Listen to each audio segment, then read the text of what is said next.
अध्यक्ष म्हणून इथं झालो, तो सत्कार केला त्याबद्दल मी सभासदांचे संपूर्णतः मनापासून आभार मानतो की या थोरगावकर समाजाने जे मला लोकनियुक्त नगराध्यक्षपदाच्या निवडणुकीमध्ये भरभरून अशा प्रकारचं मतदान केलं, माझ्या माता भगिनींनी जे मतदान केलं त्या माता भगिनींचा सुद्धा मी मनापासून तिथे आभारी आहे.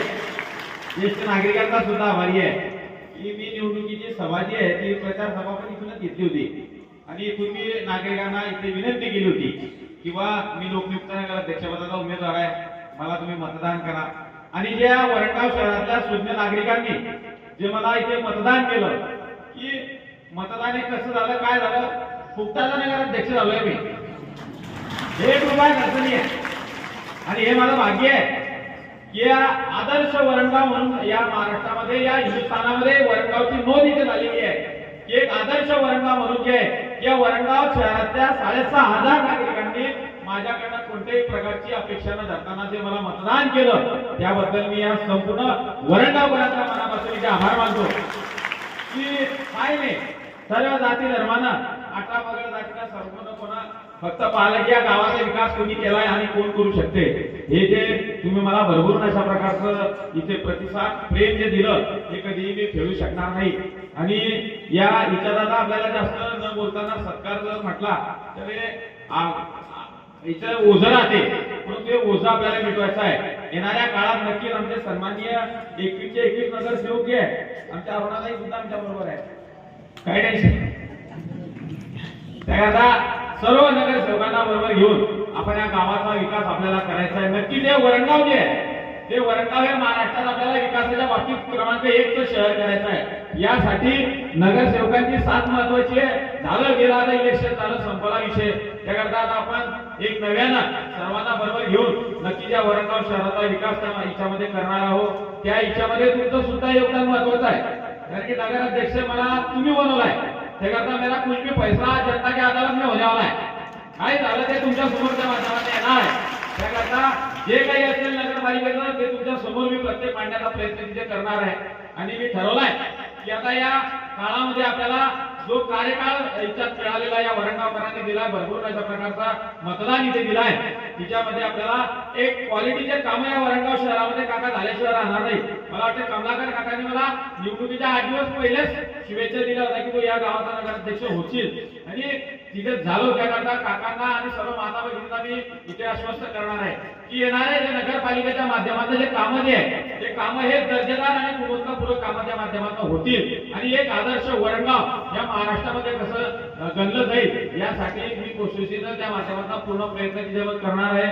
त्यासाठी मी संपूर्ण वरणगावकरांना विनंती करणार आहे, चांगलं काम झालं त्याचा फोन करू नका, पण एखादी वाईट काम जर कधी होत असेल, चुकीचं काम जर कधी होत असेल तर ते काम चुकीचं होते याचं धैर्य त्या माध्यमातून तुम्ही कान पकडा, फोनवर बोला, रागवा, सांगा की हे काम चुकीचं होते.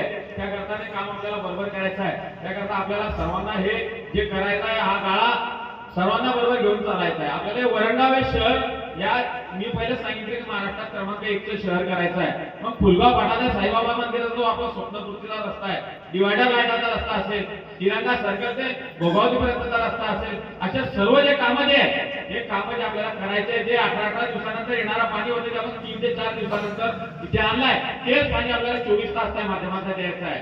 या वरणगाव शहरात आपल्याला भूमिगत अंडरग्राउंड गटरीच्या माध्यमातून करायचं आहे. अशा अनेक प्रकारचे जे आहे या आपण निवडणुकीच्या काळात वरणगावकरांना तिथे जाहीरनाम्यामध्ये मी सांगितलं आहे MIDC ची स्थापना असेल, 1-2 कंपनी या तरुणांच्या हाताला काम मिळालं पाहिजे की जे रात्री 12-12 1-1 वाजेपर्यंत तरुण भटकलेल्या अवस्थेत असतात त्यांना काम मिळालं पाहिजे. यासाठी कंपनी सुद्धा आपल्याला आणण्यासाठी प्रयत्न त्या माध्यमातून करायचा आहे. आजच मी माझ्या विद्यार्थी नेते आदरणीय गिरीश भाऊंची जामनेर इथे जाऊन भेट घेतली, त्यांना मी त्यांचे आशीर्वाद घेतले की भाऊ आता तुमचे आशीर्वाद मला हवे आहे, तुम्ही माझे नेते आहे. आणि जे या माध्यमातून त्यांचे आशीर्वाद घेतले आणि त्यांना सांगितलं की आता उद्या मी नगर परिषदेचा नगराध्यक्षपदाचा चार्ज जो घेतोय तो त्याला तुम्ही आशीर्वाद द्या. भाऊंनी तिथे आशीर्वाद दिले आणि मी वरणगावकरांना सुद्धा विनंती करणार आहे की उद्या संपूर्ण 21च्या 21 नगरसेवकांना सुद्धा विनंती करतो की उद्या नगराध्यक्षपदाचा चार्ज घ्यायचा आहे.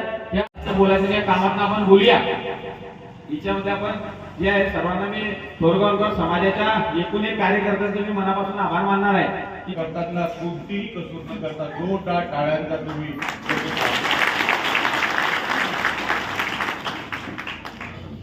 टाळ्या असा वाजवा की तुमचे प्रश्न, नागरिकांचे प्रश्न, महिलांचे प्रश्न, रोजगाराचा प्रश्न यांच्या कानापर्यंत पोहोचला पाहिजे. म्हणून जोरदार टाळ्या एक वेळा आपण वाजवूया आणि याला जागरूक करू. या नगरीचे निवडून आलेल्या नगराध्यक्ष सुनील भाऊ आणि त्यांच्या सोबत निवडून आलेले त्यांचे सहकारी आणि मुद्दामूनच ज्यांचा आम्हाला अभिमान आहे आणि त्या अभिमानापोटी आम्ही सत्कार करतो. आणि मी केव्हाचा बसला असताना मलाही विचार करत होतो की मला कार्यक्रमाचं अध्यक्ष का करण्यात आलं. सर्वपक्षीय व्यासपीठ, सर्वधर्मीय लोक आणि त्यासोबतच राहणारे सर्व समाजाचे जे लोक आहेत त्यांचा आदर सत्कार करावा असे चौधरी पंतमंडळ खरोखरच हे कौतुकास पात्र आहे.